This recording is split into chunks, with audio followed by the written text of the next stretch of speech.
Hello, ladies and gentlemen. I am Sir Libel 1. Today, I will speak fully from the heart. Now, as you know, back then, in June of this year, I made an update video about the things I'm planning to do. But I barely made any videos um, after that. I made some videos of the Castlevania Circle of the Moon playthrough. I made some videos of me capturing storms like I told you guys I would, but I didn't do too many of them. And I apologize. I know I keep saying this. I know I keep saying, oh, I'll do this, I'll do that. But I don't follow through. So here's the reason this happens quite a bit.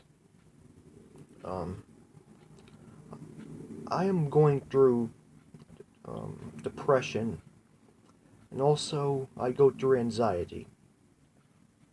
I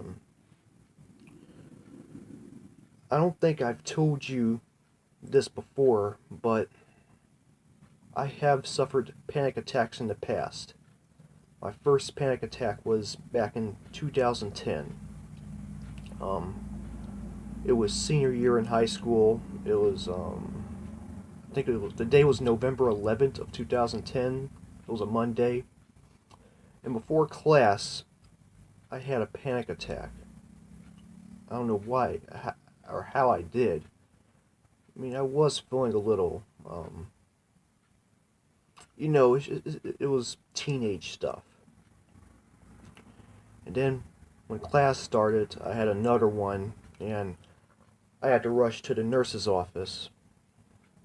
And my grandpa came and picked me up.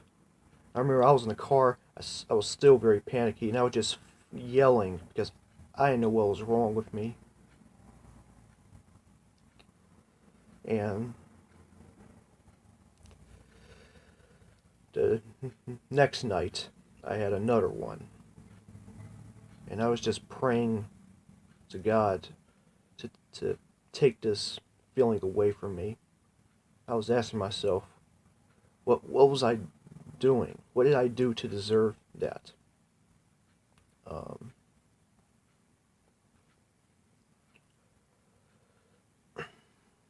But after that, things gotten better. I still had some minor panic attacks. But then, in July of this year, at the end of July, actually both June and July, in June of this year I had a panic attack. And also, at the end of July, I had another major panic attack in which I was sleeping. I wasn't sleeping. It was like around 9:30. I decided to lay down because I was feeling really tired. I was working 10 hours that day. And I started feeling very anxious, and my heart was beating, and I thought I was going to go nuts. That next week, I went to my psychiatrist. She said, I told her that I've been stressed out about a lot of things, and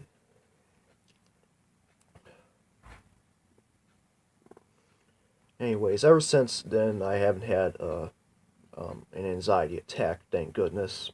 I'm okay with the anxiety now. Is getting better. Now about the depression thing. I really shouldn't be talking family business with you all because family business, that's really personal. So I'll tell you some little snippets of it. My two of my cousins are sick, and my grandpa recently got into a car accident. He was gonna pick me up from work. It happened on Wednesday afternoon. He got into a car accident with someone else, and he's okay now, thank goodness. But as soon as I heard about the car accident, my mom called me on the phone, And I almost went back into panic mode, but by the grace of something, I don't know if it's God, I didn't go into that mode. I mean, I was about done with work anyway. I signed off of work. I went out on the back porch and just cooled myself down. Also, I have to deal with a lot of things. I have to deal with being, for example, mixed race. I don't think a lot of you remember those videos. I've deleted a lot of them. Yes, I deleted a lot of videos in the past about stuff like that. But yes, I'm mixed race. I am half black, half white. My mom's black. She has a little bit of Native American. I think she has a little Irish in her as well. And my dad, he's white. He's German, Polish, and Hungarian.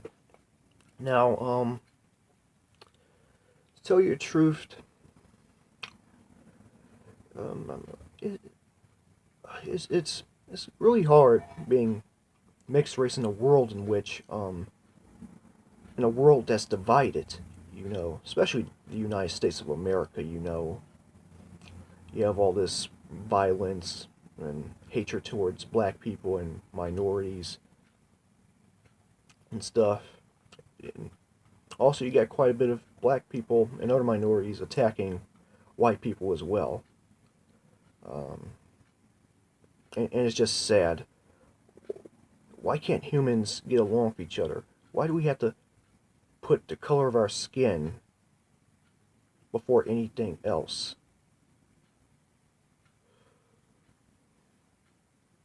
You know, being a mixed race person, um, I think about it a lot. Like, I'm born in this world that is so divided by race.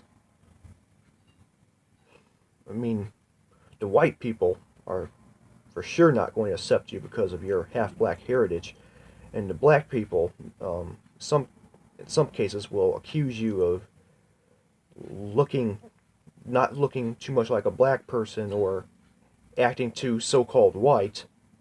I mean, well,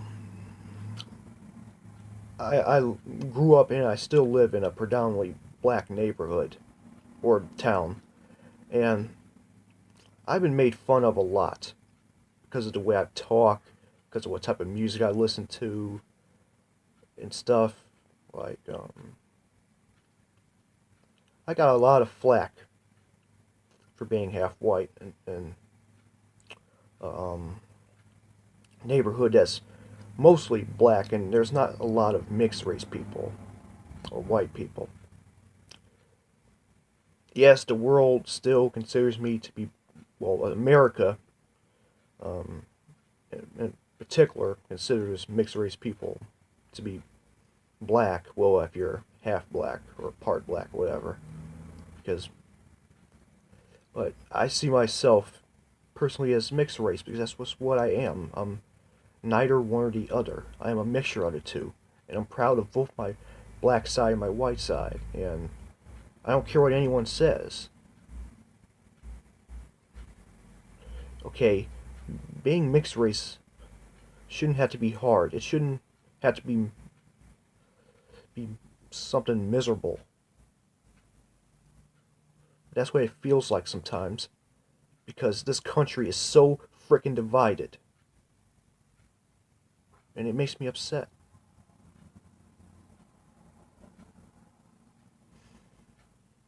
And it makes me frustrated.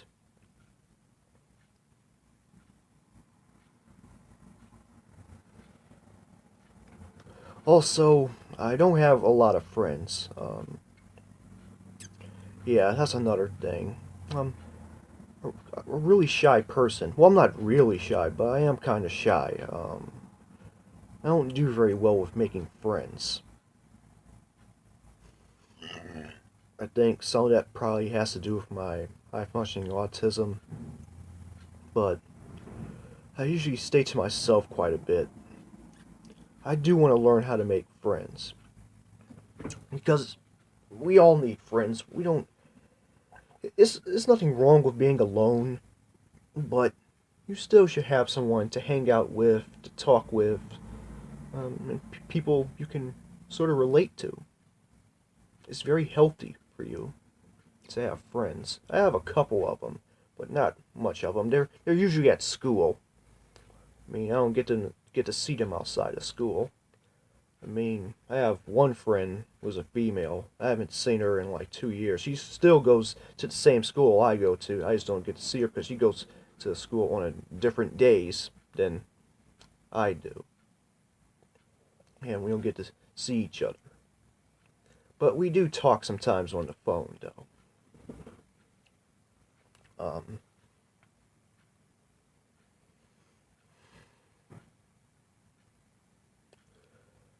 but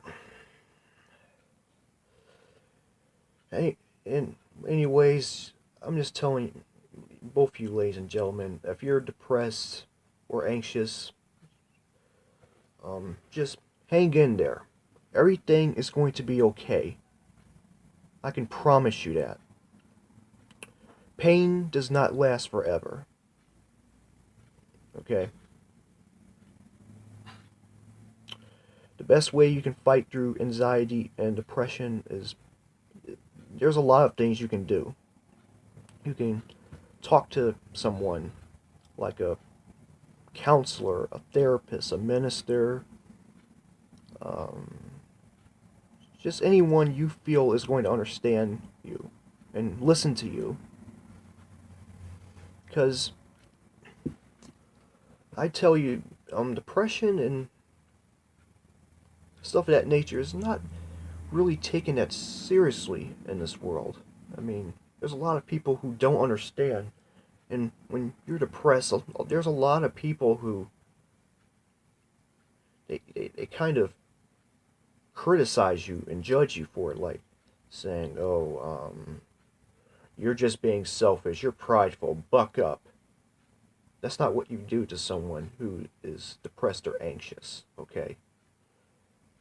Okay, there are better ways to help someone who's depressed because depression is very serious.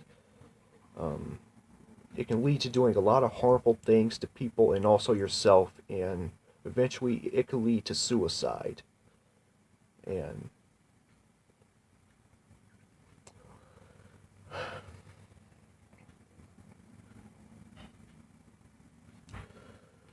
so, yes, find help. You can find someone who understands you because you're not alone. There's many people, young and old, male and female, who are suffering from depression in this world and also anxiety. And we can get through this together. Trust me.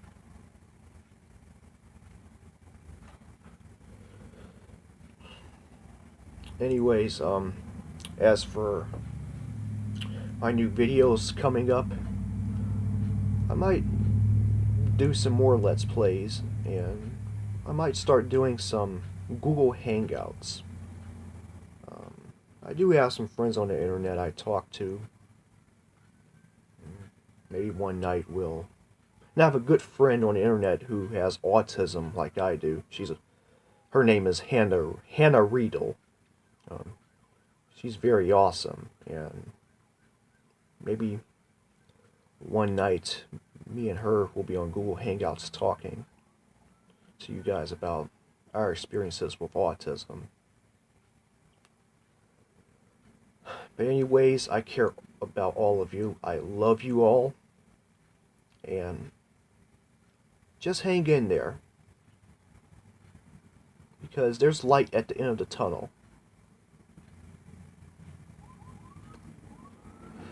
Anyways, I am Sir Libel 1, over and out. Godspeed.